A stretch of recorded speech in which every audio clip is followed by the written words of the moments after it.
Tradisi Natap Banten Galungan yang tahapannya mirip upacara otonan masih menjadi momentum penyucian diri bagi sebagian umat Hindu di Bali sehari setelah Galungan. Meski tak tercatat dalam sastra, upacara ini tetap hidup sebagai warisan budaya yang menjaga kedekatan keluarga di momen suci Galungan. Tradisi Natap Banten Galungan umumnya dilaksanakan pasca Galungan atau pada hari Umanis Galungan oleh sebagian masyarakat Hindu di Denpasar dan sekitarnya. Natap Umanis Galungan ini dilakukan dengan tahapan yang mirip seperti upacara otonan umat Hindu Bali yang dilaksanakan sesuai hari kelahiran menurut kalender Bali. Prosesi Natap Umanis Galungan sebenarnya dilaksanakan di rumah masing-masing sebagai bentuk penyucian diri di momentum Hari Suci Galungan. Namun di zaman dulu, keluarga-keluarga juga saling berkunjung ke rumah saudara untuk melakukan natap secara berulang, sehingga dalam sehari bisa terjadi hingga 4 atau 5 kali natap di tempat yang berbeda.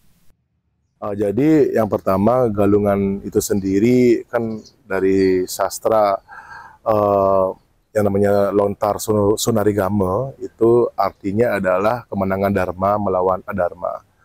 Nah, maka dari itu dari Hari Raya Galungan itu menjadi suatu hari raya besar bagi umat Hindu.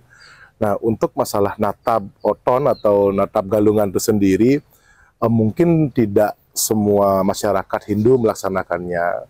Karena itu kembali lagi kepada tradisi yang ada di masing-masing wilayah atau tradisi atau yang biasanya disebut dengan seme, artinya tradisi adat setempat. Nah, maka dari itu tidak semua umat Hindu melakukan itu.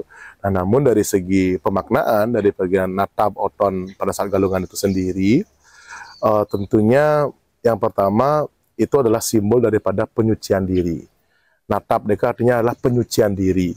Nah, maka dari itu setiap otonan kita natap dan lain sebagainya, mereka itu adalah bentuk daripada penyucian diri. Nah, namun kenapa pada saat Manis Galungan diambil? Nah, ini adalah kita kan umat Hindu itu mengenal dengan yang namanya hari baik dan hari besar. Nah, maka dari itu dipilihlah hari raya di Manis Galungan.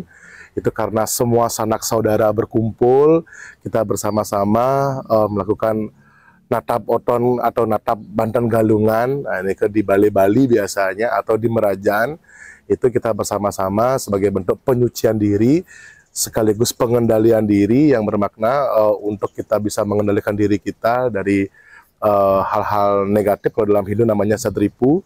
Nah, dan yang terpenting adalah dalam hal sosial budaya.